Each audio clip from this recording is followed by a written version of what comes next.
صباح الخير يا جماعه، ازيكم؟ عاملين ايه؟ ان شاء الله تكونوا بخير يا رب. النهارده هعمل فاصوليا واحط عليها كيلو لحمه كده. بصوا يا جماعه، انا سلقتها اهو، بحطها، حطيت لها ورق لورا وفاصوليا متقطعه اهي، طماطميه،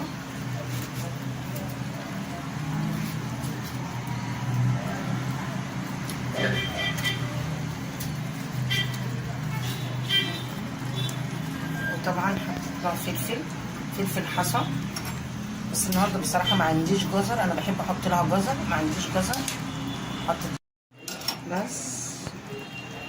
وهسلقها، والفاصوليا لسه هعملها. اما اجي اعمل فاصوليا هوريها لكم الطريقه والتكات بتاعتي اللي انا بعملها فيها، توديكي في ناحيه تانية خالص. خليكم معايا وتابعوني يا جماعه.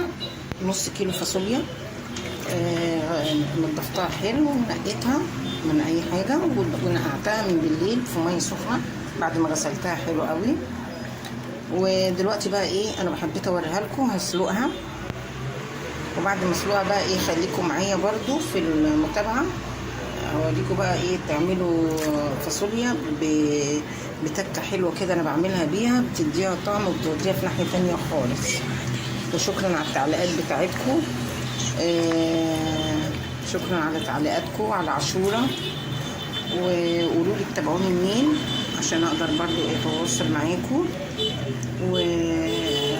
ومتنسونيش بقى في اللايك والشير وسبسكرايب عشان يوصلكم كل جديد. بس بقول لكم يا جماعه متنسونيش في اللايك خالص، اهم حاجه اللايك يا جماعه عشان يوصلكم اي حاجه انا بعملها. دلوقتي انا هسلقها وهوريكم.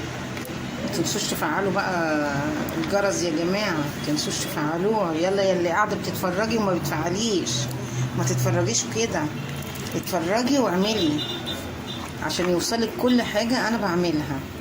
يلا اشوفكم تاني يا جماعه. بصوا ادي الصلصه اهي، دي عباره عن بصلايه انا ضربها في الكبه، وخدتهم شويه، خدت شويه منهم، ورحت ماسكه بقيه البصلايه حطيت عليها قرن فلفل احمر، فلفل اخضر، وثوم، وضربتهم في الكبه تاني مع طماطمايه. دي التكه اللي انا بقول لكم عليها بقى.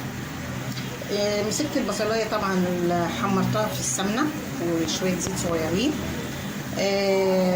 خليتها لما اصفرت رحت حاطه عليها الخليط اللي انا عملته، اللي هي الطماطم والطماطمايه الصغيره والبصله والفلفل، عامل زي الهريسه كده، حاجه كده عامله زي الهريسه. رحت حطاها على البصلايه اللي انا حطاها مع الثوم، ادت ريحه تحفه. حطيت بهاراتي مع البصل قبل ما احطها، ورحت حاطه القوطه فوق منها. بصوا يا جماعه الطماطم عامله ازاي، بصوا اهو. وحطيت لهم بقى بهارات، حطيت انا بهارات لحمه، بحب بهارات اللحمه في الخضار قوي، بتدي تيست حلو عالي. حطيت فلفل اسود، ملح، معلقه سكر يا جماعه، لسه هحطها اهو قبل ما انسى. بصوا اهي معلقه سكر، دي بتعادل الحموضه بتاعت الطماطم مش الصلصه، يعني عشان انا مش حاطه صلصه، انا حاطاها طماطم بس.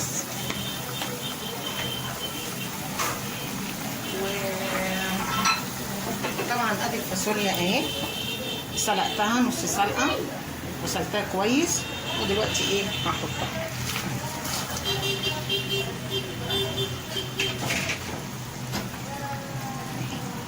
واسيبها بقى مع نفسها تتسبك بقى وتشرب من الطماطم بتاعتها بالثوم بكل التوابل اللي فيها. طعمها يا جماعه والله العظيم ثلاثه. الهريسه اللي انا عاملاها بحطها مع البصله بعد ما تتشوح البصله كويس، بتودي الفاصوليا في ناحيه تانية خالص، وطعمها تحفه تحفه اهي. شايفين لون الصلصه، انا ما حطيتلهاش لا صلصه ولا اي حاجه، طماطم بس، طماطم وقرن فلفل احمر، مش اكتر من كده. انا عملت الهريسه على القناه، ممكن تخشوا عليها تشوفوها. هريسه جميله قوي، تاكلوها مع الطعميه مع الفول، حلو قوي قوي قوي. وممكن تاكلها مع جبنه بيضه، جميله بتفتح النفس. خليكم معايا، ما تنسونيش يا جماعه اللي عاملين تتفرجوا، اوعوا تنسوا تدوني اللايك والشير. يلا تاني يا جماعه، ادي الفاصوليا اهي جميله. بصوا جميله ازاي، حلوه اهي، طعمها جميل جدا. عملت جنبها رز بشعريه، باذنجان مخلل. بس واللحمه طبعا حمارة اهي. بس متنسوش بقى في اللايك والشير والسبسكرايب عشان يوصلكوا كل جديد. يلا باي باي.